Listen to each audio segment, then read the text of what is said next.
Asnjëherë nuk do të gjendet detajet për financimin e partive, sidomos të Partisë Demokratike, sepse kemi parë që njerëz anonim të cilët kulmuan me lobimin në Shtetet Bashkuara të Amerikës të 6 milion apo 60 milion eurove apo dollarëve, dolën nga një biznesmen që ishte elektricist atje. Dhe kjo ishte për të çuditur. Do të thënë, asnjëherë s'kemi për të arritur që të investigojmë siç duhet nga vijnë këto para dhe si vijnë e si shkojnë.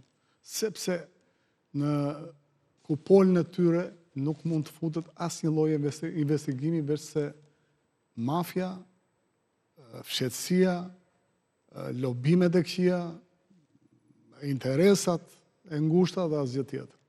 Jam i bindur për këtë, sidomos tek forca e djathtë e cila ka degraduar deri në përqindje më të vogël, sepse janë katandisur si mos më keq.